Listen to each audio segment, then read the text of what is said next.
यहां बहुत कमी होती है। ध्यान देने योग्य बात है, मंत्रों पर अविश्वास मत करो, नाम पर अविश्वास मत करो। तुम अनुष्ठान को जानते ही नहीं कैसे किया जाता है। एक कामना की पूर्ति, तुम विश्व की कामना की पूर्ति कर सकते हो, विश्व की कामना की पूर्ति। बोले आप क्यों नहीं कर लेते? क्योंकि हम विश्वात्मा की कामना किए हुए हैं, हम विश्व की नहीं। हम जिस बात की कामना किए हुए हैं उसके लिए विश्व का विस्मरण करना है।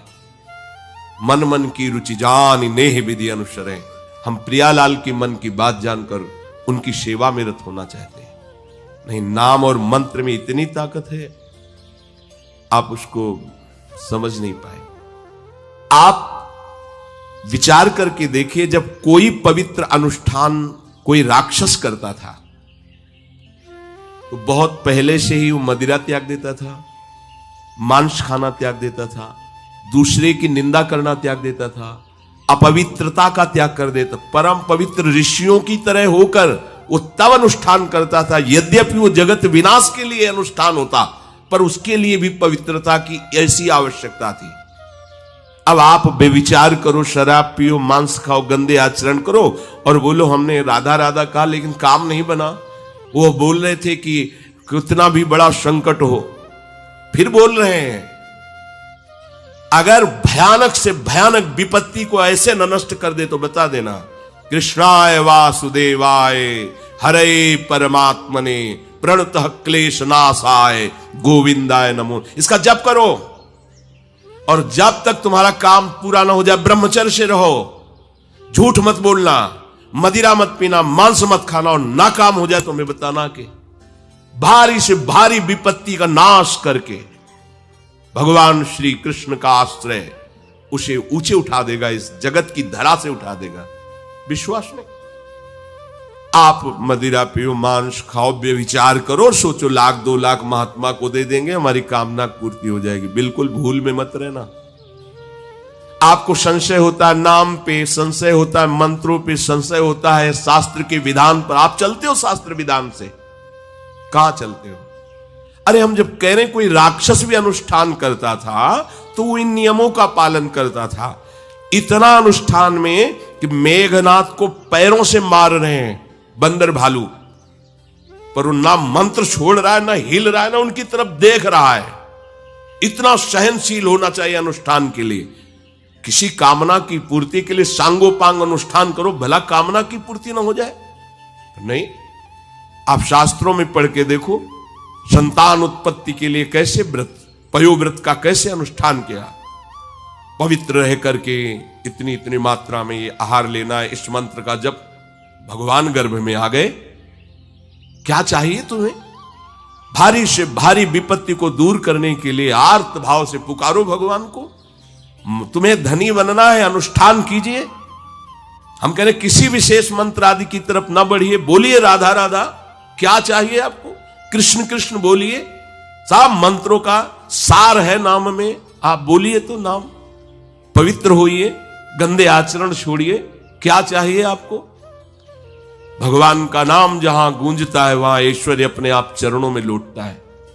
अब छल कपट करो, हिंसा करो, गंदे आचरण करो, सोचो हम बहुत बड़े धनी बन जाएं, तो दुष्कृति का फल दरिद्रता और दुख होता है। सुकृत का फल ऐश्वर्य और सुख होता है। अब लगाओ तुम कांटेदार वृक्ष और चाहो कि हमको रसीला फल प्राप्त हो, तो इसे मूर्खता ही कहते हैं। फिर दोष देता है काल, कर्म, ईश्वर को, शास्त्रों को, मंत्रों। अरे कुछ नहीं, नाम मंत्र में जरा सी भी अनुष्ठान में त्रुटि हो जाए तो उसका फल बदल जाता है। आप कहां अनुष्ठान कर रहे हैं? कौन सा अनुष्ठान कर रहे हैं?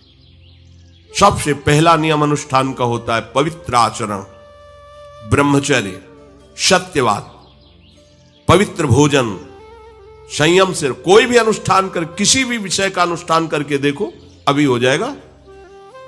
ये तो हमसे नहीं होगा, तो फिर आप बड़ी बड़ी कामनाएं करते हो, हवा में कामनाएं पूर्ण हो जाएंगी। किसी की भी काम, किसी का भी महाबली या तेजस्वी पुत्र पैदा हुआ, उसको देखो कैसे रहा है, उसके माता पिता कैसे आचरण किए हैं। 10,000 वर्ष तक भगवान श्री हरि में मन लगाकर निरंतर मंत्र जपने पर कश्यप और विंता जी ने भगवान गरुण जी को प्रकट किया। भगवान गरुण जी श्री हरि के वाहन, प्रथम पुत्र अरुण जी जो सूर्य के सामने बैठे हुए हैं, सारथी बने 10,000 वर्ष। करदम जी भारी तपस्या करके पत्नी प्राप्त कर रहे हैं, तो भगवान स्वयं कपिल देव जी के रूप में अवतार ले रहे हैं। बिना भजन के, बिना पवित्रता के, बस कामनाओं की पूर्ति, हवा में कामनाओं की पूर्ति हो जाएगी। मनमानी आचरण, कुछ नींबू काट दो, उसमें सिंदूर रख दो, या कलावा बांध दो, या अंगूठी बांध लो, या जंतुर मंतुर बांध लो, भस्म, इनसे कुछ होगा? कुछ नहीं होगा। राधा राधा राधा राधा राधा, जो कर चाहोगे हो जाए, पर पवित्र आचरण, साथ में पवित्र आचरण हो। एक किसान भी अन्न बोता है तो खेती को तैयार करता है। आपको अपने हृदय की भूमि तैयार करनी होगी।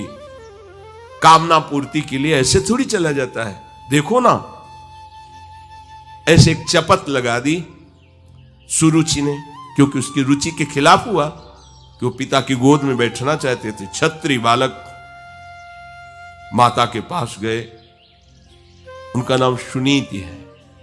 वो सुंदर नीति से चलती है, वो रुचि से चलती है, सुरुचि अपनी रुचि, और वो सुनीति सुंदर नीति से चलती है।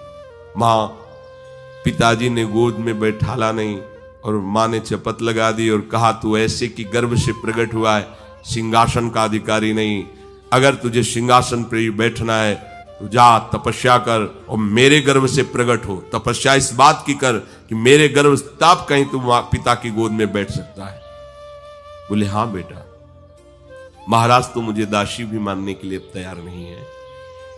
बेटा, भगवान नारायण का जिसने आश्रय लिया उसकी कोई कामना अधूरी नहीं रही। जाओ तुम भगवान श्री हरि का आश्रय लो, वही तुम्हारी कामना की पूर्ति करेंगे। मेरे में तो कोई सामर्थ्य नहीं, पर मैं आशीर्वाद देती हूं। मेरा आशीर्वाद कवच की तरह तुम्हारी रक्षा करेगा। 5 वर्ष का बालक चला भगवान की प्राप्ति के लिए। वो प्रेम नहीं चाह रहे हैं, वो पद चाह रहे हैं। कैसे जीवन व्यतीत किया देखो। 6 महीने की बात। बोले 6 महीने में, 6 महीने में एक छोटा सा बालक इतना कष्ट सह रहा है। 6 महीने तो बहुत समय हो गया। भगवान तो इससे भी बहुत करुणा में एक आर्त पुकार में उपस्थित हो जाते हैं। एक बार जिन नाम ली हित सो होय अति दीन। अगर कोई कामना नहीं है, केवल प्रभु की मिलन की चाह है और हृदय आर्त भाव से पुकार दे तो दूसरा नाम नहीं लेना पड़ेगा। एक बार जिन नाम ली हित सो होय अति दीन, ताको संग न छाणहि ध्रुव अपनो कर लीन। ये महारसिक शेखरों के वचन है, कोई ऐसे मिथ्या वचन थोड़ी। श्वास को भी रोक लेते हैं। भगवान का जो मंत्र श्री देवर्षि नारद जी ने दिया उसी का ध्यान करना। ऐसा पद मिला कि सप्त ऋषि परिक्रमा करते हैं। ना उनके पिता को मिला, ना उनके पितामह को मिला। इसके आगे तो है ही नहीं। वो उत्तानपाद, महाराज मन, ब्रह्मा, बस ऐसा पद मिला कि किसी को पद नहीं मिला। पर आप देखो कामना की पूर्ति के लिए कैसे निष्ठावान हो करके, प्राणों को समर्पित करके भगवान की आप बीड़ी सिगरेट पियो, प्याज लहसुन मांस मछली दुनिया की दलित दुराएं करो, हाँ हमारी कामनाओं की पूर्ति हो जाए। बेकार बकवास करते हैं लोग आकर। परमार्थ को एक हंसी बना रथ है। बुद्धि इस रथ को चलाने वाला सारथी है, बैठने वाला जीवात्मा है, मन लगाम है, इंद्रियां घोड़े हैं, विचरने की जगह विषय भोग है। ये घोड़े विषय भोग का चारा चरने के लिए जाएंगे। अगर मन रूपी लगाम को बुद्धि रूपी सारथी ने ठीक से खींचा नहीं तो ये खंडक में गिरा देंगे। और गिरे हुए बहुत फंसे हैं और जीव इतना भोला बन चुका है कि गड्ढे में गिरा है फिर भी वो आनंदित है। वो उसी को सुख समझ रहा है, दुख को ही सुख समझकर। यही तो भगवान की विचित्र माया है। जिसे तुम सुख समझते हो वो सुख की छाया है, समझ पड़ती नहीं ये गिरधर की माया है। भयानक दुख के अंतर में वो डूबा हुआ भयानक परिणामों को प्राप्त होगा, लेकिन उसमें सुख का अनुभव कर रहा है। त्यक्त संगो जित क्रोधो लघ्वाहारो, तो अपने आप जितेंद्रिय हो जाएंगे। देख लेना, घृणा हो जाएगी यार, घृणा। कौन सा ऐसा सुख है जो घृणा के योग्य ना हो? लौकिक बढ़िया से बढ़िया पदार्थ खाओ, तत्काल हम उसे वापस उलटते हैं, देखने लायक नहीं रह जाएगा। चिकनी चमड़ी केवल देखकर फंस रहे हैं, कुछ नहीं, पूरा जीवन बर्बाद हो जाता है। धर्म के लिए तो सेवन करने के लिए ठीक है, बकाया भगवत प्राप्ति के लिए जितेंद्रिय चलो, ठीक से चलो।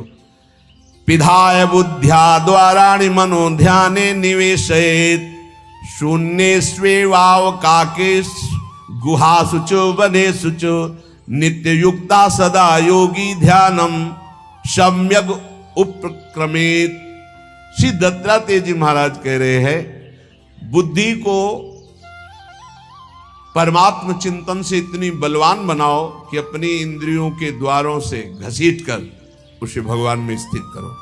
हर इंद्रिय द्वार बंद, अंतर्मुख इंद्रियों को करके परमात्म चिंतन में लव। शून्य स्वेवावकाशेषु, एकांत स्थल में कुछ देर बैठने का अभ्यास करना चाहिए। एकांत सुख मास्यताम, 24 घंटे में 48 मिनट का तो रख ही लो शांत एकांत। अपने कमरे में शयन के समय आधा पौन घंटा अगर आप निकाल पावे, बड़ा आनंद आएगा। 24 घंटे आप सेवा दिनचर्या में लगे, आधा घंटे निकाल लो या 48 मिनट शांत बैठ जाओ। बिल्कुल कोई माला नहीं, कोई क्रिया नहीं, बिल्कुल आप इस बात को देखना करके शांत बैठो। पहले बैठ जाओ। अब देखो आपका मन कहां है, तत्काल देखिए। जो ही शांत बैठे, अब है कहां? जो सामने रूप आ रहा है, चाहे वो वस्तु हो, व्यक्ति हो, स्थान हो, उसमें तुम्हारी ममता है, उससे तुम्हारा संबंध है। वस्तु, व्यक्ति, स्थान, प्रभु आ रहे हैं कि संसार का कोई वस्तु, व्यक्ति, स्थान आ रहा है? यदि कोई संसार का वस्तु, व्यक्ति, स्थान आ रहा है तो तत्काल उसमें भगवत भावना करो, या वहां से हटा के तत्काल अपने गुरु मंत्र में लगाओ। शांत एकदम बैठो। अब उस समय जांच करो कितनी बार किसका रूप आया। प्रभु का कितनी बार आया, संसार, और जिसका जितनी बार आए उससे अधिक नंबर देखिए कि 5 बार तो उस पुरुष का आया, 5 बार उस स्त्री का आया, और एको बार प्रियाजू का नहीं आया। इसका मतलब अभी प्रियाजू में हमारा मन नहीं लगा, अभी यहां स्त्री पुरुष में, वस्तु में, व्यक्ति में, स्थान में लगा। जांच करो और हृदय में पश्चाताप करो। धिक्कार है, इतना समय हो गया, एक बार भी प्रियालाल का रूप नहीं आया। यही सांसारिक रूप आ रहे, ये सांसारिक वस्तुएं आ रही। धिक्कार है हमारे मन को, धिक्कार है हमारे जीवन को। ये हम आपको आंतरिक बात कह रहे हैं। पूज्य भाई जी महाराज, जिस समय मन को धिक्कार दिया जाता है, जलन होती है, जब जलन होती है तो निर्मल होता है, निर्मल होता है, निष्पाप होता है, मल भस्म होता है। जो ताप अंदर मन में होता है प्रायश्चित का, उससे अब बार बार सामने आपको जो गुरु मंत्र मिला है उसको लिखिए। कोई माला नहीं, बहुत आराम से, कोई जल्दीबाजी नहीं, 1 मिनट में एक बार लिखेंगे। यहां कोई संख्या हम नहीं बोल रहे, यहां कोई आपको नहीं कि 108 बार करना है कि 50 बार करना, 5 बार करो केवल। हम कह रहे 5 बार आराम से लिख रहे, शांत बैठे, खूब आराम से। बढ़िया रा, बहुत बढ़िया धा, राधा, राधा, रात। आप देख लीजिए, अब ये भाग जहां रहा है, पकड़ो कहां भाग के जा रहा है। इस वस्तु से क्या संबंध है, इस व्यक्ति से क्या संबंध है, कितनी बार इसको छुआ है, देखा है, भोगा है, मिले हैं, सूंघा है, कितनी जन्मों में। धिक्कार तुझे मन, जो तू राधा नाम को छोड़कर, प्रियाजू के समृत में नाम को छोड़कर भाग रहा है। फिर उसे लाओ नाम में, फिर लाओ नाम में। आप देखिएगा एक दिन उसी रा और धा के बीच में प्यारी जो और प्यारे जो मुस्कुराते दिखाई देंगे। देख लेना, एक समय 24 घंटे में ऐसा निकालो जिस समय आप अपनी अंतःकरण की वृत्ति को बार बार बाहर जाते हुए घसीट कर अंतर में लगाओ। हर समय साधन में लगे हो, लेकिन एक समय इतना साधन कर, जो गृहस्थी में हम कह रहे 10 मिनट शुरू करो भाई, 10 मिनट से 10 मिनट शांत होकर बैठ जाओ, 10 मिनट बैठने में क्या परेशानी, उस समय जांच करो। जहां जहां मन जाए वहां से हटाकर नाम में लगाओ। बार बार सुंदर स्वर्णिम अक्षरों से नाम लिख रहे, रंग बिरंगे अक्षरों से, रा और रंग से, बड़ी आ की मात्रा और रंग से, धा और रंग से, बड़ी आ की मात्रा और रंग से, ऊपर के ऐसे खेलो।